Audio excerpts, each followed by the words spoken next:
Yo, Still Bills, what's the deal, man? Yo, we gotta get right into this shit, man. So peep game, man.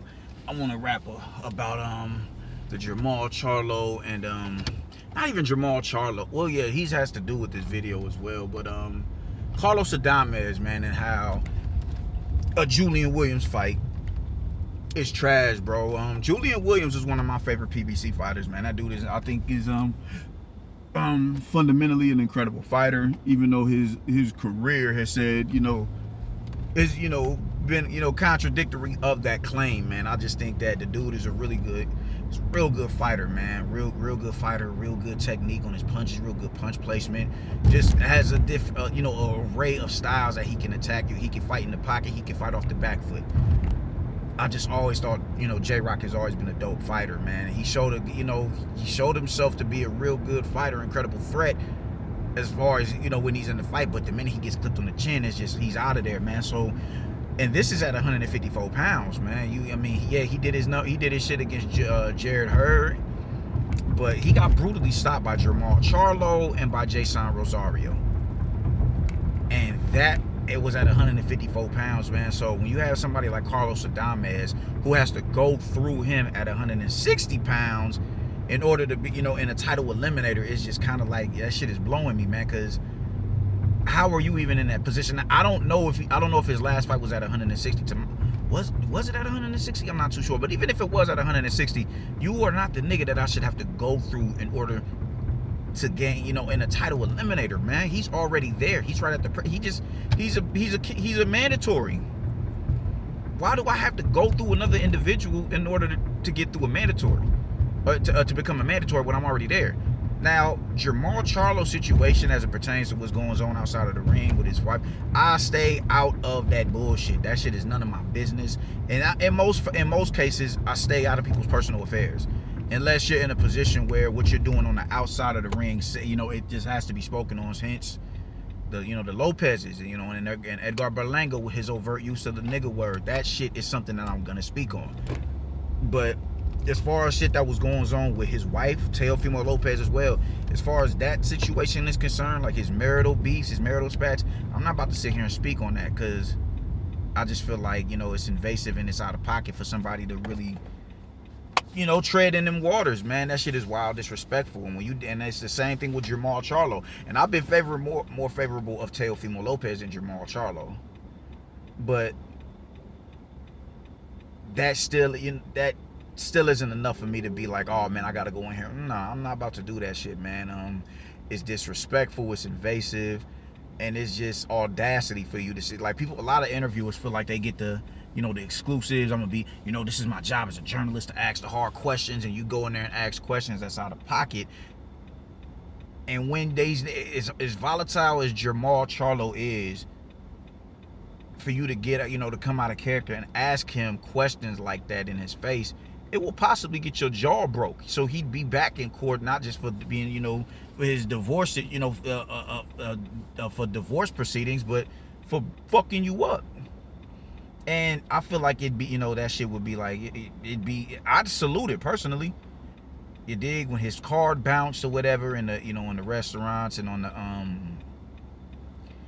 in the bar tabs or whatever. I didn't attack him for that, man. Because I understand how embarrassing that is. And that's me as a blue collar 9-to-5 worker. I live paycheck to paycheck. So that's embarrassing on my level, you know what I'm saying? So you can only imagine where a nigga who done touched millions of dollars or whatever the case may be, for you to go up in a spot and your car bounced, your car gets declined. That shit is embarrassing. And I can understand why he had that, that outbreak that he had when that shit was happening, because it's like, nigga, I'm a nigga who's sitting on millions. Why the fuck is my car getting declined at a Waffle House, at an IHOP? This shit don't make no damn sense. I understand it, so I'm not about to sit there and speak on that shit and poke fun at it. Like, that shit is, that shit, I don't want to say it lacks integrity, because they do rub niggas the wrong way with just how overtly aggressive they are. They honestly do. And because of that overt aggression, I'm not favorable with them niggas. I've been boisterous about that. I'm not a fan of the Charlos, because I don't like that shit. I don't like that shit. But I'm not about to sit there and poke fun at it neither.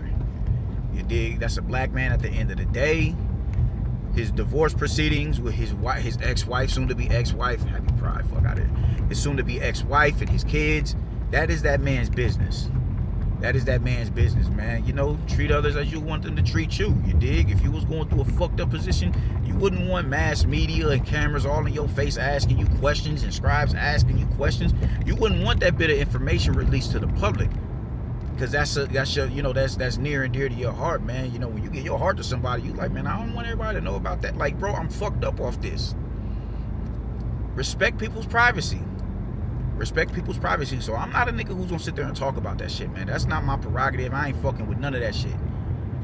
If I had a homeboy who was in a situation like that, and I've been in that position where I'm definitely not about to berate you or nothing like that. But you know, I'm gonna speak words of encouragement, and I'm gonna try to give you some sort of guidance, positive guidance, to where your other homeboys, man, shit, man, yeah, man, go out there, fuck that bitch, you know what I'm saying? Go out there, do what you do, and this and that, and the 30, yada yada yada. They gonna encourage you to go out here and continue doing what it is that you're doing. I'm the nigga who's like, hey man, you know, that motherfucker done had your kids. She done risked her life to bring your greatest gift into the world. You go and you make that right with baby. I'm gonna be the nigga that's trying to be, you know, save and preserve your marriage. And if it's too far on the rocks, I'll be the nigga that can, to the best of my ability, give you some sort of counsel and guidance. But I'm not about to sit here and bang on you with cameras all in your face and tape recorders recording with no, that, you know, that's a sacred space that is not, I don't think it's supposed to be meant for, you know, public consumption, to where niggas can go out there and just freely speak on that shit. I think that shit is tacky. I think it's tacky, but nonetheless, outside of all that, I give him that space. But as far as what's going on in the ring, I just feel like he should be a champion in recess, like how they did Manny Pacquiao. They afforded Ugas to get that belt. Damn, they afforded Ugas to get that belt, and as soon as Manny was ready to come back, they got that, you know, they fought. And Ugas was, you know, just, it's a slight boost in profile, because his fight after that, you know, that only did what, 200,000, 230,000, or whatever the case may be. Not incredible numbers, but you know, he at least has that attachment to his resume of being the dude who stopped Manny Pacquiao. At least he has that. At the very least, he has that. Why can't Carlos Adames be afforded that same opportunity, man? Charlo has been a nigga who was supposed to come back. He was supposed to come back in May to fight Sulecki. He was supposed to come back in May. It's not. It hasn't been an official fight announcement. Last we heard from Jamal, he was talking about fighting Andre. Oh yeah, we already on the phone. We on the phone talking. We done talked this and that and the third. It's like, bro, hey, come on, man. Like, what is we doing here, my nigga? Like, you know, what the fuck? What the fuck? Is it Sulecki? Is it you know, is it Andre? Who is it? Because while y'all still doing this shit, I'm still, you know, twirling in the wind. You dig? Now, this is the same sanctioning body that gives Canelo a lot of leeway. And I'd be lying if I said that they didn't do that. And I'm honestly not mad at that. It's no different from when LeBron James gets favorable calls in the NBA, or Steph Curry, or KD, or when Kobe was in the league, him, or Michael, Tim Duncan. Any great you can think of that's put in the road work to work their way through the rankings, and they stand out players, franchise players, they're gonna get favorable calls. So I'm not mad at Canelo getting so, you know, preferential treatment. I'm not, especially considering the bag that he brings them. Y'all are the same. Was it the IBF? Who, I don't know, but I know, you know, he had a falling out with Mauricio Suleiman, and they have made sure we not about to fuck this Cho up again, because this is the bona fide face of the sport. We not about to do that again. So y'all, you know, rub that nigga feet. That's understandable, man, as long as he doesn't get too OD with the shit. As long as he don't get too OD with the shit. You know, they did the same with Deontay Wilder. They you know, they shuffled around mandatories for him, shuffled around opponents.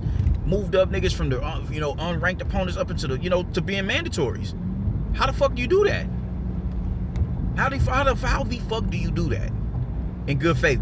That it's asinine how you can do that shit. That's ridiculous.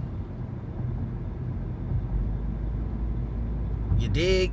And even after he got brutalized twice in a fucking row, he was still ranked #1 in that in that sanctioning body, bro. It's like, yeah, y'all don't even try to cover up the corruption. Y'all don't. Y'all don't. So I don't want to, that shit is just, that's OD to me. And for Carlos Adames to go to the president at they fucking at the conventions and demand to be, yo man, make him fight me or give me the belt, and for you to be turned down for that is wild to me. It's unfair to the fighters, man. I said it once, I'll say it again, man. These fighters, even on an amateur level, thousands upon thousands of crunches in a camp. Not even in a camp. Just sit, you're not, as an amateur, you're not gonna have fights lined up like that. You're just gonna make sure that you're in the gym and you ready.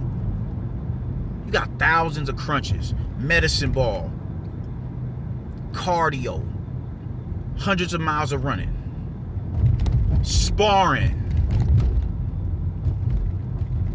all type of wild shit, throwing thousands of punches in a fucking setting, whether it's on the mitts or on the bags, and shadow boxing. You do all this rigorous activity and exercise and make sure that you are the best version of yourself on the amateur level. Now amplify that times 10 when you get on the professional level. Now your dieting becomes a lot stricter. A lot stricter. You're cutting weight more. You just do all you put yourself through torment to make sure that you're the best version of yourself on fight night, just for you to be shorted an opportunity to become a part of history and a lineage of that division and of the sanctioning bodies within those divisions. Middleweight champion, WBA, WBO, WBC, IBF. You do all that shit just to become to get in that, to position yourself to. All you gotta do is fight and get the belt, and you can't even fight. You can't even fight. All the hell that Dillian White went through to become a mandatory, at least he got a shot at Tyson Fury. At the very least, he got a shot at Tyson Fury. That's all the nigga is asking for. And y'all gonna deny him of that because of what's going on in his personal life, man. Y'all gotta chill. Y'all gotta chill.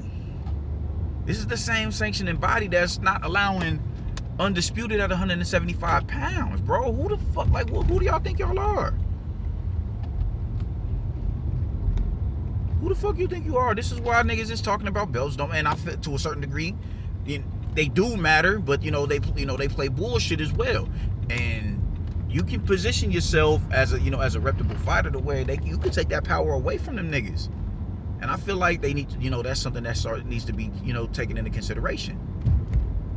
I'm not about to allow I'm not gonna pay a percentage of my purse to you just for you to fuck me in the rankings. That's out, bro. That's disrespectful. I'm paying you to do a service, and you're not doing it. You're not holding up your end of the bargain. I'm holding up mine. Then that's criminal, bro. That's fucked up. That's fucked all the way up, man. That nigga is ready to fight. And the fact that I have to go through J-Rock in order to get in a title eliminator in a division which I'm already a mandatory in is blowing me. That shit sending me swinging. That shit sending me swinging. Man, get the fuck out of here, bro. Like, I'm gonna need niggas to quit bullshitting, man. Suleiman is on some bullshit. Suleiman is on some bullshit. I don't like that. The favoritism shit, man. Like, come on, bro. Favoritism to a certain degree, all right, that's a little bit more, that's digestible. I can understand that, man. But just straight up and down, just blatant, just this shit. Nigga has to go and fight J-Rock in order to, like, come on, man. And I got a lot of love for J-Rock. It hurt watching him go in there and get violated by that, like that, by Banana. I watched that live. That was like, damn, son. He was off a career best win against Jared Hurd, and he went up in there. I just knew he was gonna violate Banana.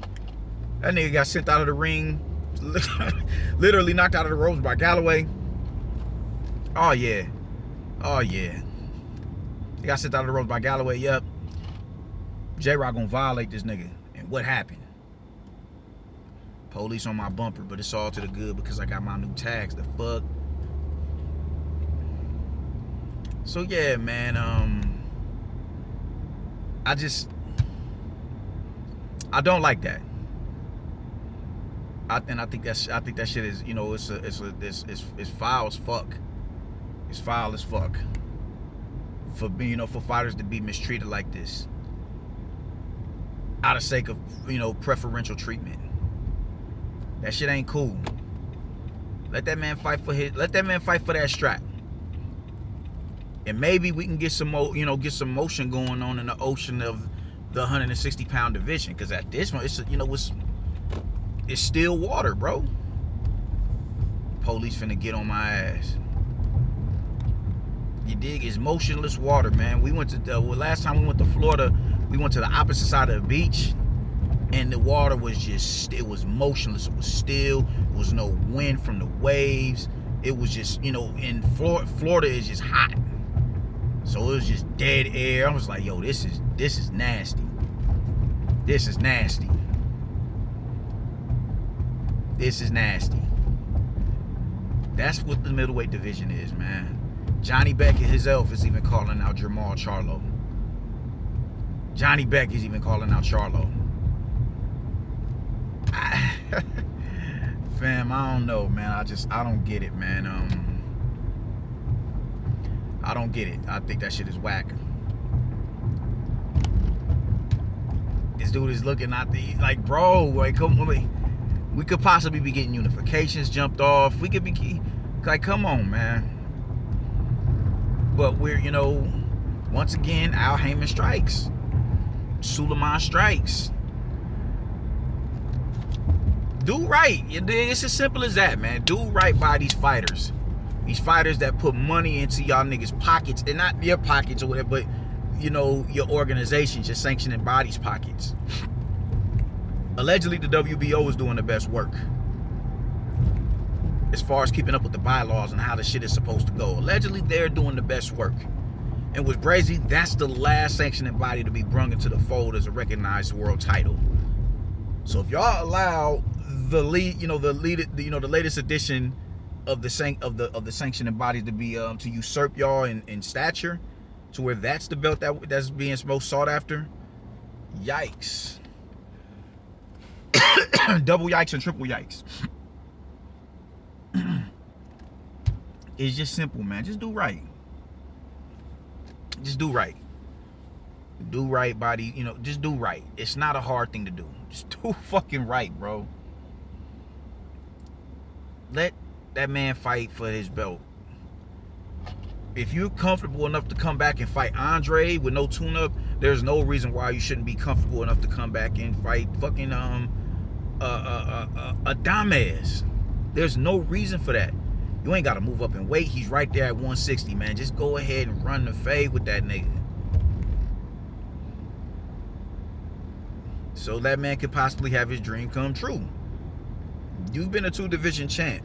There's no you know what it's like to capture a strap. He doesn't. Get that man the luxury of knowing what it feels like to have, to hoist, for him to hoist his belt in the air that he's won. I think that shit is unfair how motherfuckers get denied that shit, man. It's unfair. Like Lomachenko, 2 weeks ago. That shit is unfair. Damn, man. Some big ass women out here right now. That shit is unfair. Y'all keep denying these people opportunities for them to make history. And y'all don't give a fuck. I give a fuck, though. Tell me cricket is still open. Yes, they are still open. All praises due. Yes, so yeah, fam. That's pretty much how I'm feeling about this shit, man.